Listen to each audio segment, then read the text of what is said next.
Should Christians celebrate Halloween? I will give you my own personal beliefs by the end of this video, I promise. But first, let's talk about where the traditions and the holiday itself have come from. Thousands of years ago, in the British Isles, the Celts celebrated a day called Samhain. This day was a religious celebration that was supposed to mark the end of the summer. On this day, the Celts believed that the boundary between the world of the living and the world of the dead got blurred. Therefore, ghosts and spirits would be able to return to Earth. On this holiday, the Celtic priests would burn crops and sacrifice animals to Celtic deities, hoping that they would stay safe for the winter.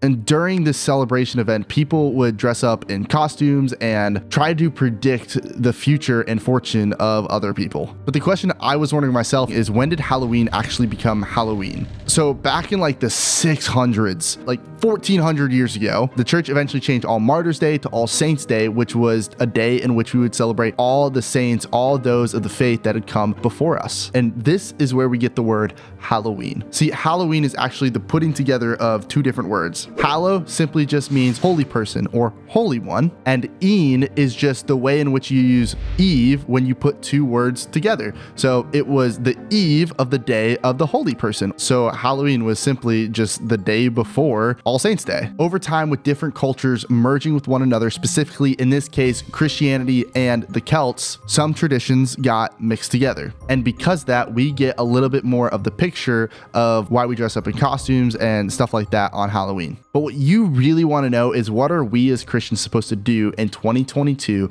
with the day Halloween? I'm going to give you generally 5 different things to think about. 2 things that we should stay away from as much as possible, and then 3 ways in which we could approach the holiday. The first thing we have to stay away from is using Halloween as a special day to not honor the Lord. Specifically, what I'm thinking about is going out and getting drunk, or going out and dressing provocatively, doing things that simply just would not honor the Lord. And secondly, it's a good rule of thumb to just stay away from anything that might be demonic, satanic, or evil. Specifically, what I'm thinking about is like those who might be trying to talk to old spirits or dead people. The Bible warns us to stay away from mediums like that. Like, if you are doing that, please message me on Instagram or something. Like, let's get you out of that type of space. It's bad idea.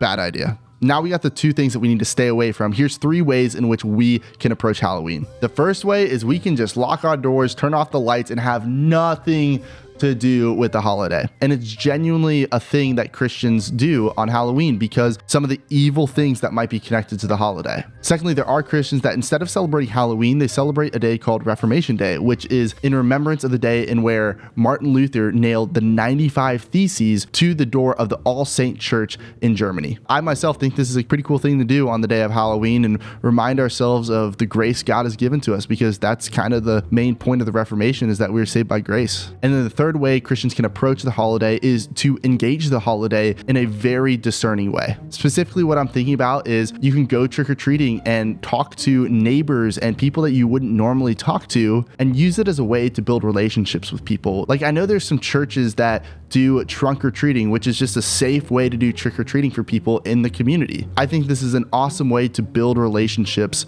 and potentially be able to share with people the gospel or invite them to church. Now, what you guys probably want to know is, what do I think and what am I going to do this Halloween? But before I share that, I want to make something very, very clear. The Bible isn't necessarily black and white about what we should do about Halloween. This is a space in which Christians are called to use discernment and practice their Christian liberty. If you yourself believe that you shouldn't play a part in any way of this holiday, then I would encourage you to be convicted by the Spirit and what the Spirit is telling for you to do, and don't participate. If the Spirit is telling you, hey, you should go and engage with the community, I would encourage you, hey, go engage with the community, go make relationships, go share the gospel. Let each person be fully convinced in their own mind of what they are called to do. So what am I going to do? Honestly, on October 31st, I'm probably not going to do anything special. I don't really enjoy the holiday of Halloween, not because there's anything I specifically find wrong with it in engaging the culture way. I just don't have fun on Halloween, if I'm completely honest. But when I am a dad and a parent, I'll probably approach the holiday in a little bit of a different way. I personally don't have a problem with my kids dressing up as Spider-Man or Cinderella or a football player. I will will be careful of what I expose my kids to on that holiday, as I will be protecting them from the evil things that might be going on. But my hope is that I can potentially engage with other parents that don't talk to their kids about Jesus or build relationships with people, so that I can then talk to them about Jesus, invite them to church, have real conversations with them, right? I talk about this all the time. We have to earn the right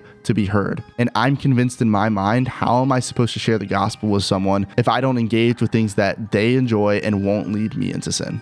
Be prayerful and thoughtful and discerning about what you are called to do this Halloween. God bless, guys. Keep on pursuing Jesus. I promise you, he's worth it.